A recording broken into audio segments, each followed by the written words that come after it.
आज तक का सबसे किसान विरोधी बजट है।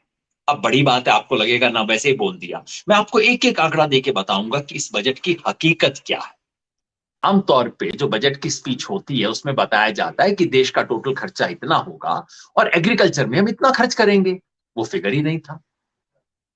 अब 6 साल पूरे हो गए, वो किसान की इनकम डबल होने के 6 साल भी पूरे हो गए थे। फरवरी 2022 में वो पूरे हुए थे।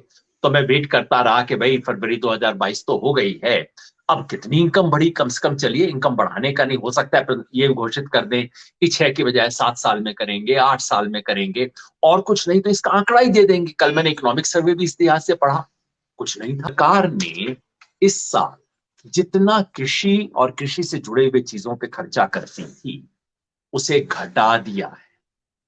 पिछले साल था सरकार का टोटल खर्च का 3.84% खर्च होता था कृषि, एग्रीकल्चर एंड एलाइड पे। इस बार उसे घटा के कर दिया 3.2। मतलब आप ये देखिए क्या हो रहा है, 3.2 कर दिया उसे बिल्कुल। मतलब एग्रीकल्चर पे खर्चा कम कर दिया पहले से। इसीलिए चुप थी, बता नहीं रही थी, इसलिए इसके आंकड़े नहीं दे रही थी। डायलॉग दे रही थी, आंकड़े नहीं दे रही थी। खेती में 7 चीजों पे प्रश्न। प्रधान, ये जो आज वित्त मंत्री जी ने बोला ना सप्तऋषि, इनको बड़े ऐसी चीजों का शौक है। सप्तऋषि 7 चीजें हैं, तो मैंने कहा मैं भी इनकी 7 चीजें निकाल लाता हूं कि कृषि में 7 चीजें जिसके बारे में सच हमें पता होना चाहिए था लेकिन पता लगा नहीं। पहला, इस देश का किसान जानना चाहता है कि 6 साल हो गए, आपने किसान की आमदनी डबल करनी थी, उसकी सच्चाई क्या है। बजट में कहीं कोई आंकड़ा नहीं है। सन 2016 में जब ये घोषणा हुई थी तो किसान की आमदनी सरकार के हिसाब से परिवार की महीने की 8,000 रुपए के करीब थी। सरकार की कमेटी ने बताया कि अगर 6 साल में डबल करना है तो 6 साल के आखिर में इन्फ्लेशन को मिला के इसको 21,000 करना पड़ेगा। 3 साल के बाद हुई थी 10,000 सिर्फ, और अब मैक्सिमम हुई होगी 11। बोलते नहीं है इसीलिए चुप हो गई सरकार ना। 21 करना था, 11 भी नहीं हुआ, कैसे बोले। 6 साल तक पब्लिक को उल्लू बनाया, डबल डबल डबल। और इस बजट में और इकोनॉमिक सर्वे में चुप, एक शब्द नहीं बोला। पहला सप्तऋषि जी इनका। दूसरा, एमएसपी। सरकार, किसान देश भर में कहता है कि जी एमएसपी की घोषणा खाली मत करो, एमएसपी मुझे दिलवाओ। किसान तो कहता है कि मुझे कानूनी गारंटी दो। कानूनी गारंटी छोड़ो, इनकी एक स्कीम हुआ करती थी आशा, जिससे किसान को एमएसपी दिलवाने की अरुण जेटली ने स्कीम घोषित की थी। दो और स्कीम है, पीएसएस और मार्केट इंटरवेंशन स्कीम, एमआईएस। इन दोनों स्कीम का सरकार ने पता है क्या किया है। आशा स्कीम का बजट होता था 1,500 करोड़ रुपया आज से 2 साल पहले। पिछले साल उसको घटा के कर दिया 1 करोड़, पूरे देश के लिए 1 करोड़। जो पीएसएस एमएस स्कीम थी उसका पहले होता था 3,000 करोड़ रुपए, पिछले साल कर दिया 1,500 करोड़ रुपए, और इस साल पता है कितना है, 10 लाख करोड़ नहीं, 1 करोड़ भी नहीं, 1 करोड़ का भी 10वां हिस्सा कर दिया। मतलब दोनों स्कीमों को बंद कर दिया सरकार ने। ये मिल गई जी आपको एमएसपी। तीसरा सप्तऋषि सुन लीजिए, फसल बीमा योजना। फसल बीमा योजना, इतना बैंड बजाने के बाद सच्चाई ये है कि सरकार की एक कमेटी बनी है अशोक दलवाई जी की, जिस कमेटी ने कहा है कि स्कीम जब से बनी है इसमें किसान पहले से कम आ रहे हैं, स्कीम फेल हो गई है। बीच में गुजरात सरकार ने तो छोड़ ही दिया था, गुजरात ने छोड़ दिया था इस स्कीम को बीच में, बाकी राज्यों की सरकारें छोड़ रही हैं। अब इस स्कीम के अंदर खर्चा कितना है। पिछले साल खर्चा था 15,500 करोड़ रुपए बजट में दिए थे। इस साल बढ़ना चाहिए था ना, कितना दिया है, 13,625 करोड़ रुपया। ये सरकार की हकीकत है। चलिए आपको अगली बात बता देता हूं, मनरेगा।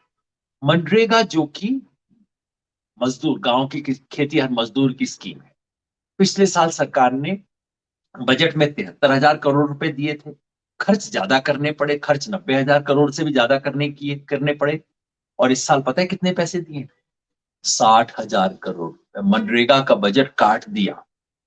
ये जो प्रधानमंत्री सम्मान निधि है उसका बजट भी काट दिया इन्होंने। चौथा, प्रधानमंत्री सम्मान निधि पिछले साल था 68,000 करोड़ रुपया, घटा के इस बार कर दिया है 60,000 करोड़ रुपया। 4 हो गए ना। पांचवा इनका फर्टिलाइजर्स, खाद के ऊपर। पिछली बार का खर्चा, एक्चुअल खर्चा कितना किया था पिछले साल सरकार ने? 2,25,000 करोड़ रुपया। इस बार बजट में कितना रखा है? 1,75,000 करोड़। हर चीज में कटौती कर रहे हैं। 5 आपको बता दिए। अब एक दो और सुन लीजिए इनके, ताकि इनका सप्तऋषि में पूरा कर दूं। सरकार कहती है एग्री इंफ्रास्ट्रक्चर। इस बार सरकार ने एक नई चीज लागू कर दी, एग्री एक्सीलरेटर स्कीम। फंड बनाएंगे, ये फंड बजट से नहीं दिया जाता। 3 साल पहले सरकार ने घोषणा की थी एग्री इंफ्रास्ट्रक्चर। बजट कितना था? 1,00,000 करोड़ रुपए। जनता खुश हो गई। देंगे कब देंगे? 5 साल में देंगे। अब 3 साल बीत गए, कितना दिया है? 10,000 करोड़ रुपया अब तक सरकार ने डिसबर्स किया है। 5 साल की स्कीम थी, 3 साल में 10% भी खर्चा नहीं किया है। अब चुप।